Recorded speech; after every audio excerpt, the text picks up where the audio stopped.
Hello, good night. Welcome to Conversation with Rickford Burke. Season's greetings to all of you. I'm Rickford Burke here in New York. Share the link, everybody. I hope you guys had a great Christmas. Come on, share the link, everybody. Get active, get active, get active.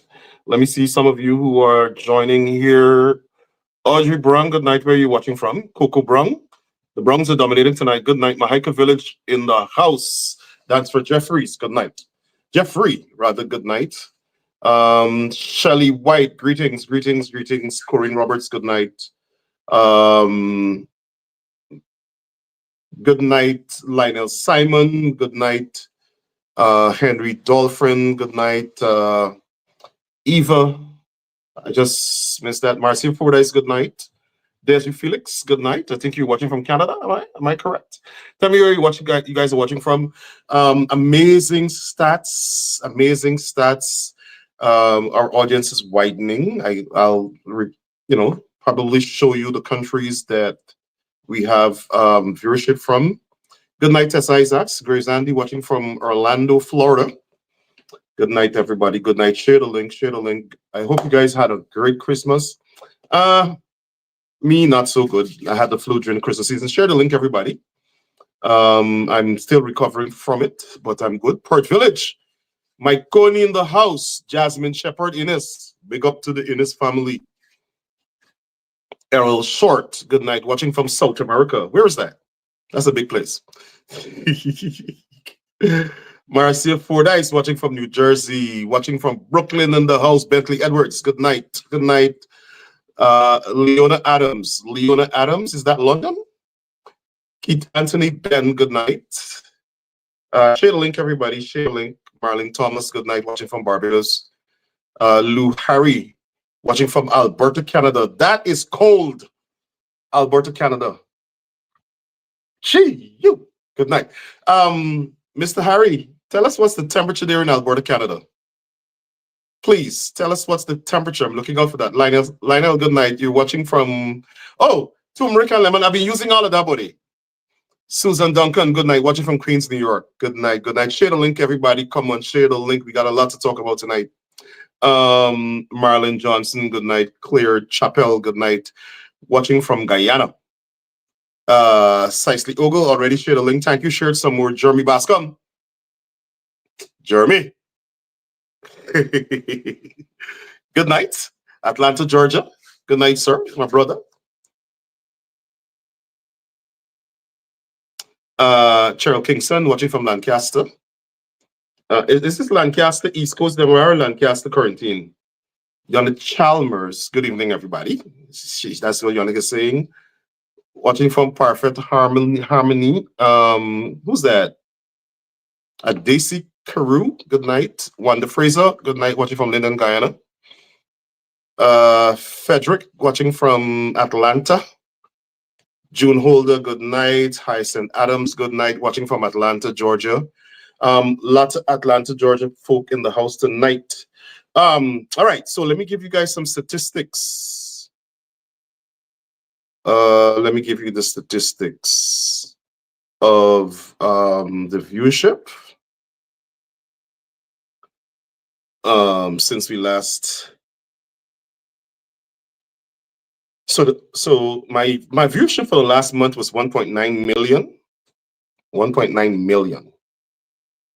Yes, let that digest. 1.9 million.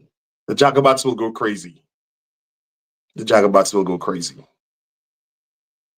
1.9 million. I am not making that up.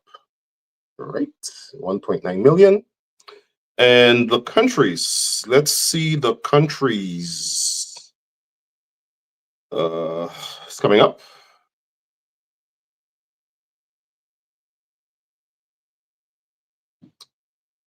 The followers are. Sorry. Guys, don't text me. Let me put that to rest right now. All right.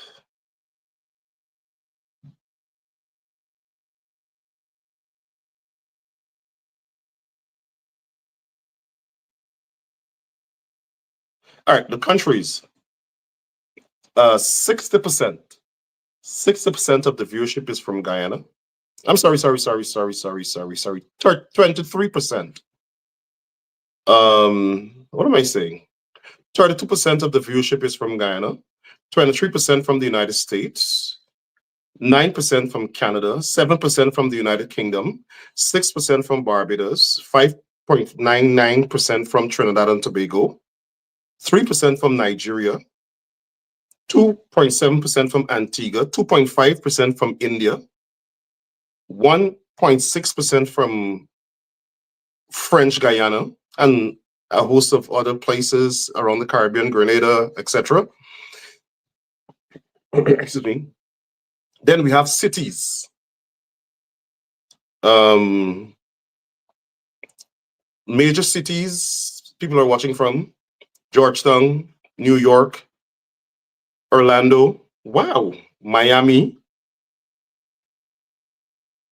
Toronto, Vredenhoop, Linden, New Amsterdam, Bridgetown, Barbados, and more. And more, Guyana, Buxton, Guyana, Perica, Guyana, Bartica, Guyana, and some. Those are the main ones, and some others. Encouraging stats again. Age groups. Let me get this properly. Hold on. I get this. Cities. I saw age just now. Women 57.2%, men 42.8%. I just saw age group. Okay, here's the age group. 45 to 54, 33%. I can't see it all. I'm not sure why I'm not seeing the larger categories, but 35 to 44, 20%, 25 to 34, 16%, 18 to 24, 5.3%. We got to work on that. And I can't see others. I'm not sure if I'm not doing something right. Let me see. Maybe this will tell me. Well, here you go.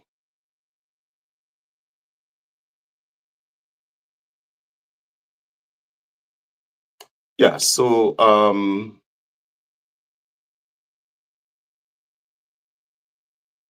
18 to 24, that is 7.4%. Okay, I'm seeing it right now. Then we have 25 to 23, 8%, 35 to 44, 12%, 45 to 54, 14%, 55 to 65, 14%, and then the rest is 65 over. So anyway, keep sharing the link, everybody. Keep sharing the link, everybody. So tonight, I want to talk about Quindon Bacchuss. And before I talk about Quindon Bacchuss, I want us to look at this, to refresh our memories or our recollection. I want us to look at this news report.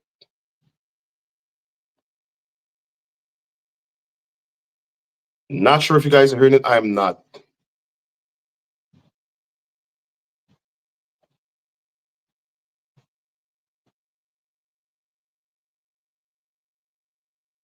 Let me know if you guys are hearing this news report.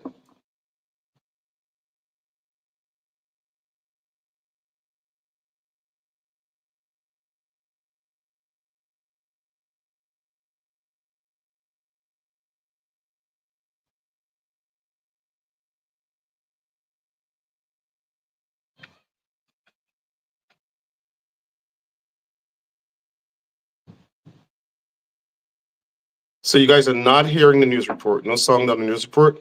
Let me know if you guys are hearing this news report. I don't think that's me, but let's see. Oh, I think I know what's going on there. Let me start over. Test the gun that the police claimed Bacchuss used.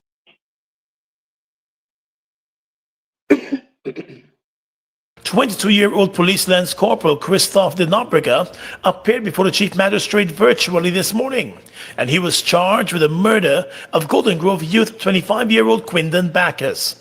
De Nobrega was not required to enter a plea to the indictable murder charge, and he was immediately remanded to jail. During his appearance, it was explained to the court that on the 10th day of June at Haslington on the east coast of the Marara, Quindon Bacchuss was shot dead by de Nobrega. The court was told that de Nobrega opened fire on Bacchuss, hitting him 7 times to the body. A post-mortem examination revealed that Bacchuss received 5 of those shots to his back. The police had originally claimed that Bacchuss had opened fire on the police. But in court today, the prosecutor in the matter said that there was no evidence that Bacchuss ever opened fire on the police. The prosecutor also said that based on ballistics tests, the gun that the police claimed Bacchuss used to open fire on them was not in any working condition. The murder accused Christophe de Nobrega was remanded to jail, and the matter has been transferred to the Cove and John Magistrates Court, where it will next be heard on the 19th of July. 2 other policemen, Lance Corporal Thurston Simon and Sergeant Damian McLennan, were charged with attempting to obstruct the course of justice and conduct prejudicial to good order and discipline. In the case of Lance Corporal Simon, the court was told that he attempted to pervert the course of justice by providing false statements about the shooting death of Bacchuss. The court heard that Simon was part of the police team in the Haslington community that was part of the undercover operation. The prosecutor said he provided 2 inconsistent statements during the probe of the shooting death, and those statements were meant to cover up the truth. Semple's attorney Everton Lammy told the court that his client was threatened by senior ranks of the Special Branch Unit of the Guyana Police Force not to disclose certain information about the shooting death, and he complied with the instructions. The prosecutor objected to bail, and bail was refused. Lance Corporal Simon was remanded to jail until the 12th of July for the continuation of his matter. The other policeman, Sergeant Damian McLennan, faced a charge of showcasing conduct prejudicial to good order and discipline. He has been accused of willfully providing false information to the investigators. It was explained to the court that McLennan was also part of the police operation in the Haslington area that resulted in the death of Quindon Bacchuss. The prosecutor told the court that while Sergeant McLennan provided a statement that he never fired his weapon, ballistics tests and spent shells recovered at the scene disputed his statements and pointed to his weapon being fired. The prosecutor objected to bail, and bail was refused. He has been remanded to jail until the 12th of July, when his matter will be called again. All of the appearances were done virtually today. There was no explanation given for the virtual appearance, but additional security measures had been set up around the magistrate's court in preparation for the appearance by the men. The 10th of June shooting death of Quindon Bacchuss led to street protests and calls for justice by his family, who said that based on the post-mortem examination, the death of their son was cold-blooded murder. They continue their calls for justice, and they're also hoping that justice will be served. I feel a bit confused, and all these different type of information that is revealing now about this case. Like, I've been appealing from jump for a proper investigation into this matter, and I will all out on that right now. What stand out to you that you think that more needs to be made public? First thing they said they have 18 witnesses. They have gun that was never been fired, gun that is not working. Look, man, there's a lot of swing to this case, different points in this case. All I'm asking is the proper police or whosoever is in authority do a proper investigation, so the whole truth gonna come out. All unturned stone will be turned. The charges were filed following the advice of the Director of Public Prosecutions. The DPP's advice came one day after the investigation file on the shooting was forwarded to her by the Police Complaints Authority, which overlooked the investigation of the case and recommended charges. All right. So originally, tonight, I had planned to do the year in review with a number of political commentators and journalists. But I decided to put that back. And to look at this case again because of new circumstances. So everybody saw Gordon's report. That's a report from Gordon, mostly from News Source. So Quindon Bacchuss, a youth from Golden Grove, actually, I just found out that his dad is actually from Myconi, or his dad's family members are from Myconi, or some of them. And that's where my dad is from. And the young man was called and set up by the police and shot and killed. The police, basically the government, this PP government, through the police, issued 3 false statements. One, they say he was selling on illegal firearms. And it was a sting operation and that he fired at the police. Then they said, no, it was drugs. Then they changed their story. 3 separate stories. It took protests from villagers and the family for the government to, I think the president specifically, to ask Justice William Ramlal to investigate this matter. Now, let me say this from Jumpstart. Whenever the police kills Black people, the PPP government rejoices. I make no apology for that. They rejoice. They're like, yeah, 1 Black man dead. 1 more. They rejoice. Black lives don't matter to the East Indians in the PP government. Black lives don't matter to these racists in the PP government. Now, a number of us have been talking about these issues for years. About their racism, about their use of the Guyana police force to intimidate, kill, maim Black people. And instead of addressing those matters, instead of meeting with Black leaders, they attempt to silence us. Shut up. That's their approach. Yes, the East Indian racists in the PPP, like Irfan Ali, like Nanlal, like Jack Dale, they're racists. And between Nanlal and Jack Dale, they're competing to see who could be most racist. I actually think Ali tries sometimes, but he is not without blame. He's president. The blame lies at his feet. He does not exercise leadership. He's a racist himself. So they killed this guy. Young man, 23 years old, with a child. Attempts to cover it up. Made 3 attempts to cover it up. 3. Villagers had to almost near riot, protests, to get a semblance of some fairness of an investigation. And the investigation was not even thorough. Because even though we now know that they shot him in the back 5 times, you heard the attorney for police officer Simon saying that he was instructed by his senior officers to lie. Which senior officers instructed him? Was his statement credible? Did the police do a secondary investigation of that matter? No. Then we have Sergeant Damian McClellan,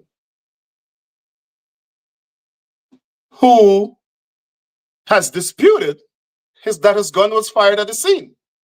We're hearing stories now that they fired his gun somewhere else after they took it away and put the spent shells with evidence of spent shells collected at the scene. Me no know, me not been, me not hear, me not see, but that's what I am. Well, I wasn't there. I don't know. That's the allegation against the police force. And listen, I believe it. I believe Simon. I believe Sergeant McClellan. You know why? The Guyana police force has the most dishonest citizens in the country. We saw it with my case where they tried to lie, set up, send people to the United States, went back, lied. Now we're seeing it again in the Brutus matter where the police officers are lying and the government is encouraging it. police officers are planning to lie to the nation and the international community with the government. The government has no credibility. So we know there's not been a thorough investigation. We still don't know what happened in this matter, everything. There needs to be an internal investigation as to whether or not McLennan's gun was fired, and two, whether or not police officers lied. And also, there needs to be an investigation of whether or not Sunil Prasad and other sergeants who were East Indian darlings in the police force, how they acted at the scene. There's been a massive cover-up, and the police cannot deny it because they got caught trying to cover up this case 3 times. 3 times. Anyway, keep sharing the link, everybody. So, Dinobrega was charged. Matter was proceeding in the criminal court. The 3 officers were remanded. I think 1 is out now. 1 or 2, not sure. But I know for sure Dinobrega still was charged with murder, still on remand. Now, Quindon Bacchuss' family sued the state. And Justice Nigel Niles awarded a total of between 22 and 24, I think, $1 million. That's a measly sum for the killing of someone who's 23 years old, wrongfully, willfully by the state, by agents of the state. $22 million, a couple thousand US. It's an insult to the humanity of Quindon Bacchuss, but that's what the court awarded. I'm not knocking the court. The court awarded that.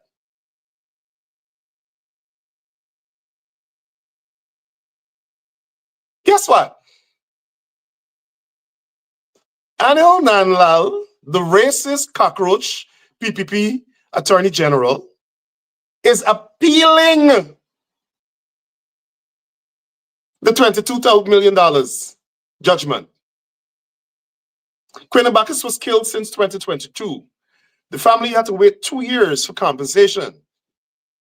Now this racist government is telling the Bacchuss family, no, you black people from Golden Grove, you're not entitled to $22 measly million, a couple thousand US. And here is the excuse. I read carefully his statements as reported in the press. I read about 4 press reports. They're all consistent. He said the judge awarded costs in areas that were not requested or sought. So he does not want that to become precedent.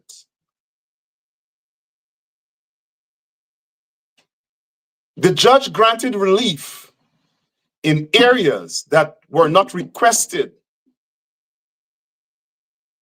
in the lawsuit. So the court ain't got no sense. The court must act like a mommy. The court must go strictly with what. Well, I didn't see the pleadings, so I don't know. But based on Nanlal,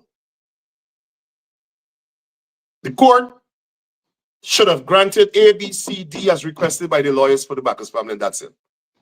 If the court recognized that compensation should be made in other specific areas, he's saying the court should not have granted those release because they were not prayed for before the court.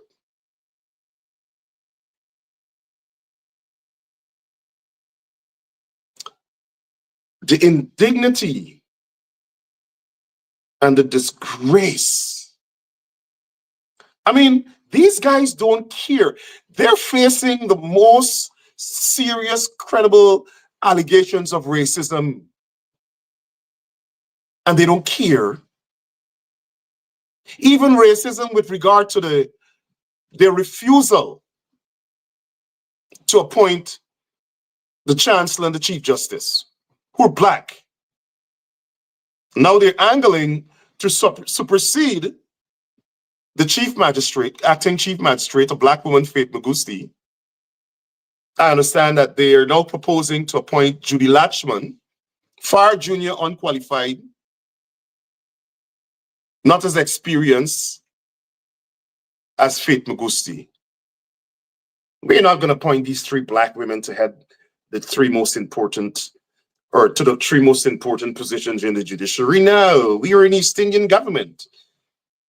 Don't blame me, don't call me racist. Modi, the Prime Minister of India, after he left Guyana, said what he observed in Guyana is that Indians control everything and that Guyana is a mini India.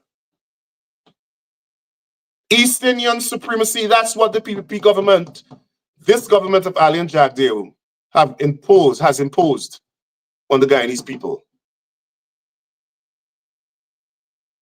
Do you think if Quindon Bacchuss was Bacchuss as an East Indian straight here, they would have appealed any court judgment? No.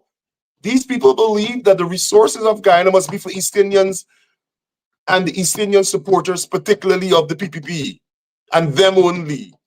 Not even Amerindians, not even East Indians who don't support them. No.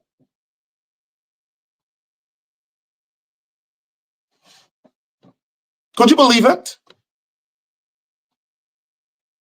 And as I said earlier today in a post, it is disgraceful that the Prime Minister, a black house slave, sits in this government and allow racists to mistreat black people. The Minister of Foreign Affairs, UTAD, Onej Waldron, the Minister of Tourism and Commerce, Kwame McCoy. Well, me know who is he. Me know who is he, gender neutral. Well, I don't know what it is. I'm not pulling him down. I'm just saying that I don't know what he is. Maybe East Indian, Portuguese, I don't know. But he poses as black. He came on a show I was on in the Caribbean and boasted that as a black person, he's been in the party for 30 years. And then you got Joe Hamilton, Polori Joe, Juana Jill.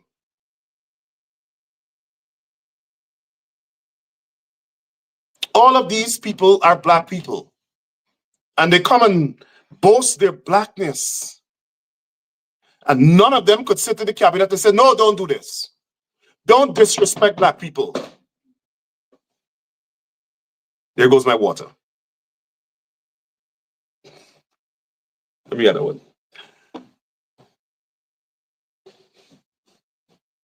None of them could have the balls to tell the racists among them. They sit with them and they endorse what they do. They sit with them and they transform themselves as slave catchers. Slave catchers. You know who were slave catchers? When the slave masters and the slave traders went to Africa, those black people who they paid to go and catch their fellow Africans and bring them to be sold for nothing to the slave traders. They are slave catchers. And when the slaves escaped, they sent them behind them to capture them.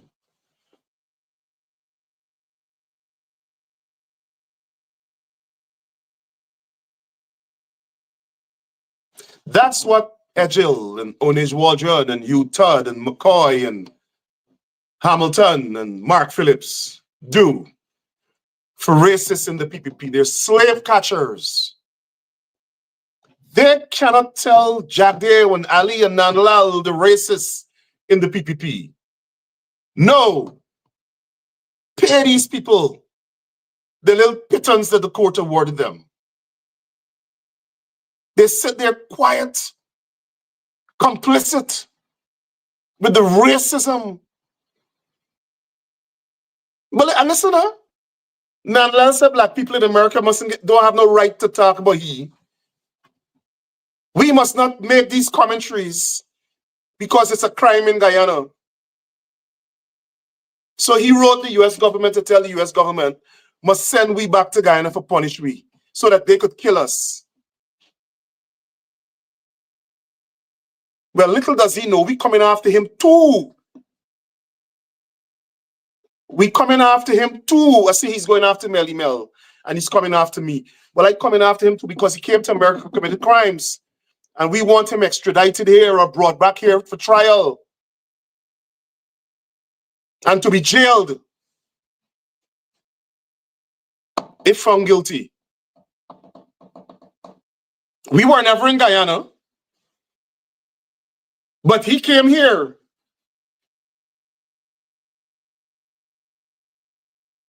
They could talk. The East Indian racists in the PPP like Nanal and Jagdeo, they could talk. But black people in Guyana can't talk. And now, the man, the cockroach, got the kahunas, although it's concentrated with wind, based on them, the gaff by the roadside, wind seed, grow pump up balls by a gas station or a pump, the tire shop, and had the nerve to write the U.S. Attorney General to tell the U.S. Attorney General that we can't talk in America about East Indian racists in Guyana. According to my cousins, well, Tanta, look at the walla. Tanta, look at the walla.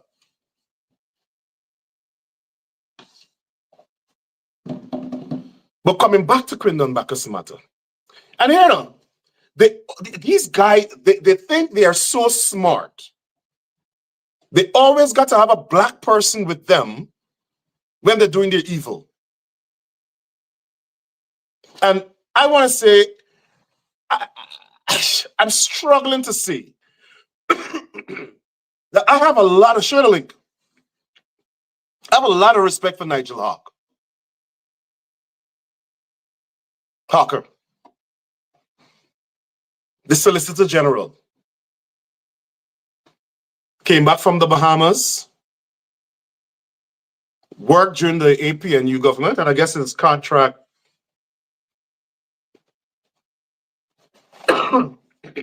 requires him to stay on, or he decided to stay on, elected to stay on.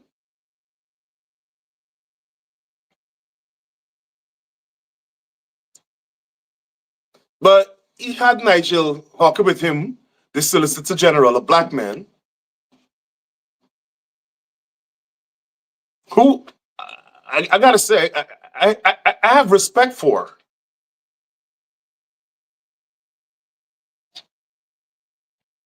He also put Nigel to lie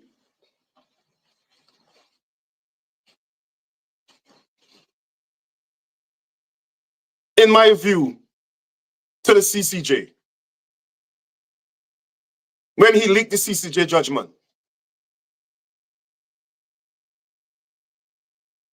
I'm not knocking Nigel Hawker. I don't know.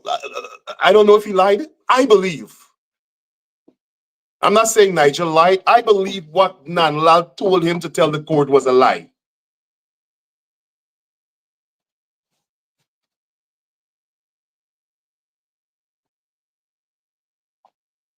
Anil Nanlal is one of the most dishonest racists in Guyana. Dishonest, despicable, evil, nasty, unprofessional, should be disbarred. I have enough evidence that he should be disbarred. He's a disgrace to the legal profession. He's a dirty, low-down, nasty liar. A separate and crawling cockroach.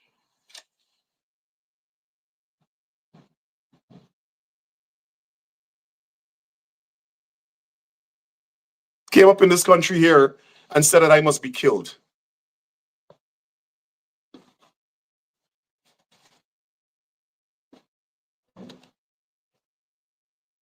This racist,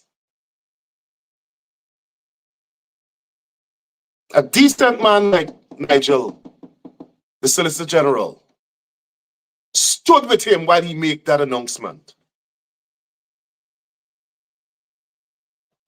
If he did not want the court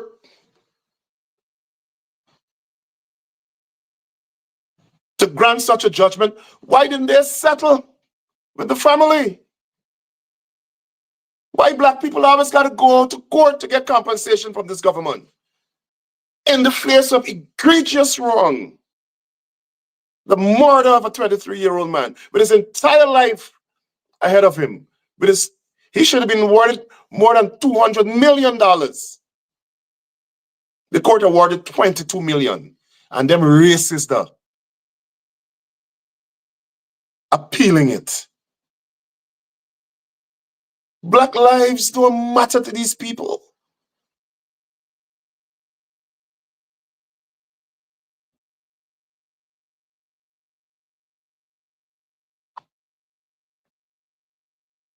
And they have the nerve,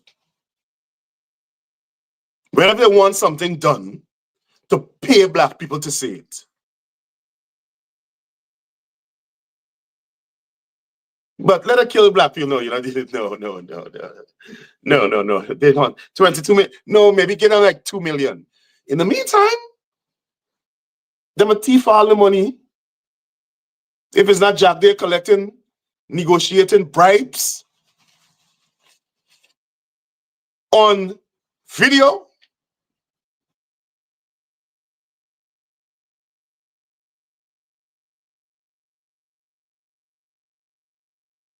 And all the other ministers collecting kickbacks from billions in contracts, transferring the wealth of Guyana to their East Indian friends, family, and favorites.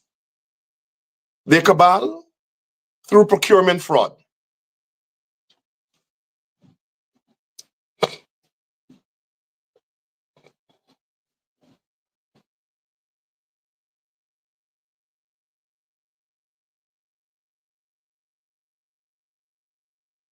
One man never was a contractor, yet didn't even know where a pump was awarded almost $1 billion in contract. And the man declared, I'm a billionaire.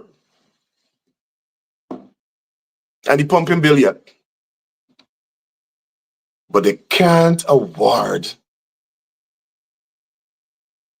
the family of a 23-year-old black boy that they murdered and lied 3 times to cover it up and was caught. They can't award that family 22 million measly dollars of that money that the state has.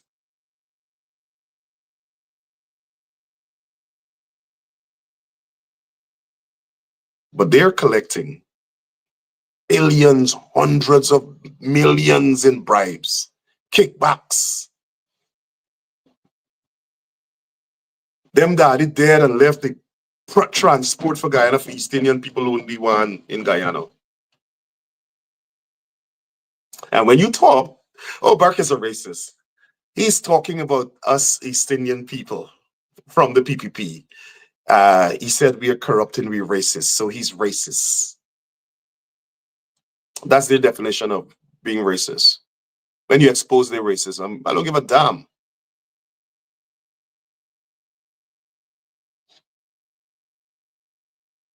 But they can only perpetuate this kind of racism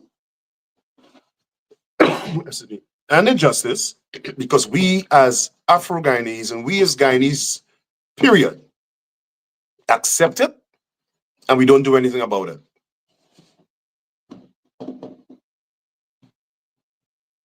Some of us allow ourselves to be intimidated by them sending police, the same police to our homes and our families' homes.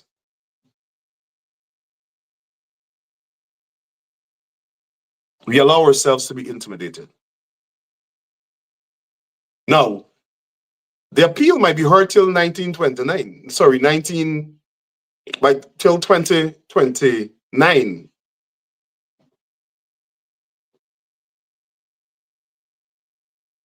By then, they hope that they will get all East Indian judges on the Court of Appeal, like they're fighting for now. These people want to control everything in Guyana, everything. Everything in the national polity, everything in the society, everything, PPP, East Indian races, that's their objective, to control, dominate. By the time we catch ourselves, we're slaves in our own land. They're taking away we home, they're beating black women and drag them out of the house, break up the furniture in Mocha.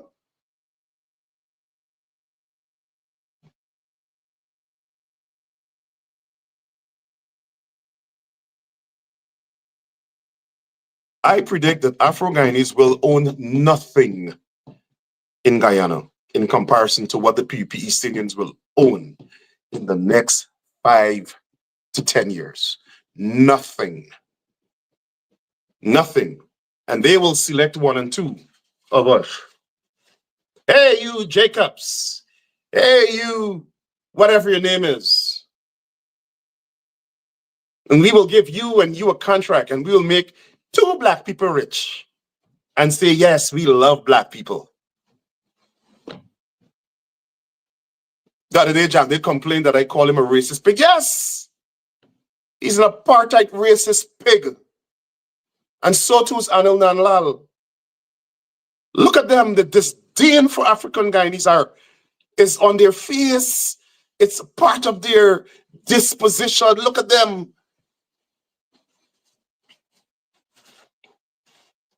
Their foreparents came to the country and met black people as slaves, and now they want to enslave us.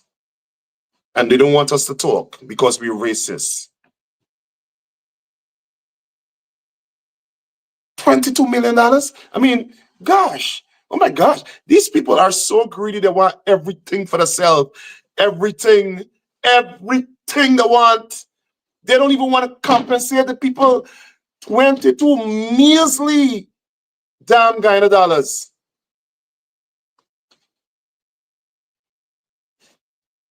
Where is the outrage? Where's the outrage? Why aren't people speaking out about this?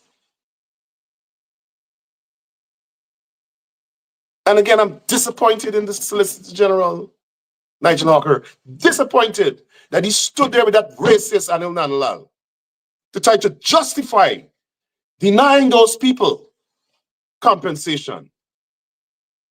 Disgraceful, despicable, abominable.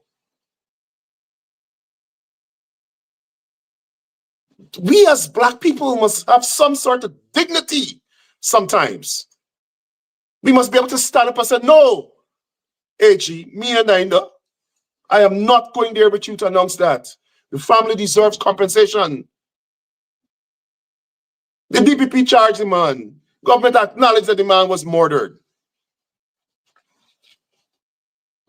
And the racist Attorney General doesn't believe the family deserves $22 million.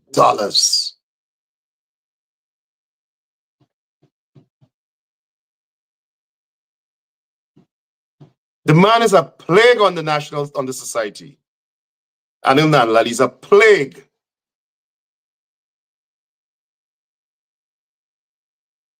Some of the Afro-Guyanese religious leaders need to get down on their knees and do a prayer for that cockroach.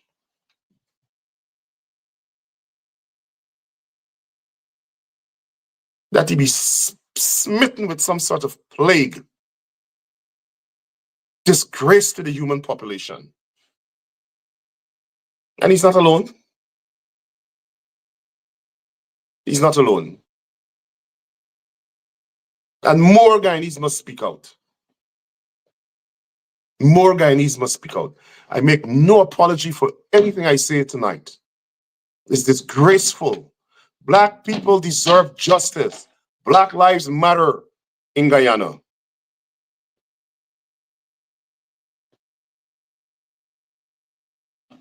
Black lives matter.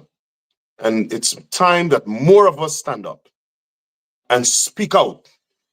Not only for Afro-Guyanese, but for Indo-Guyanese, who these people demonstrate contempt for, and Amerindians and poor people, and mixed Guyanese and everybody. who's outside of their class of elites that they disrespect. They think they'll be in power forever. They will not be in power forever. And I will make sure that I stay on top of this matter. Quindon Bacchuss' family will be compensated. I hope the attorneys for the family would move to have the government put that money in escrow, or however they term it in Guyana. Put the money there. And I hope the Court of Appeal will increase the amount when the matter is heard. Let it go to the CCJ. Let it go to the CCJ to tell the CCJ that black people don't deserve 22 million measly damn Guyana dollars for the wanton murder of a 23-year-old young man. I remember when I was a child, the Court of Appeal did judge just that in the Rabbi Washington case, where Rabbi Washington from the House of Israel was tried and convicted of murder. And he appealed it, and when he appealed, the courts increased the sentence by 10 years. That's what the appeal court should do. Give them something else to go and complain about the appeal court judges. Those two black women that they're disrespecting, the Chancellor and the Chief Justice, another demonstration of racism, anti-black racism by this government, refusing for 7 years to confirm the Chief Justice and the Chancellor. Why? Because they're black women. We need a paradigm shift in Guyana. We need to end PPP racism. I'll see you shortly, either tomorrow night or Thursday night, for a year in review 2024. Have a good night, everybody. Stand up, speak out against racism and injustice. Good night.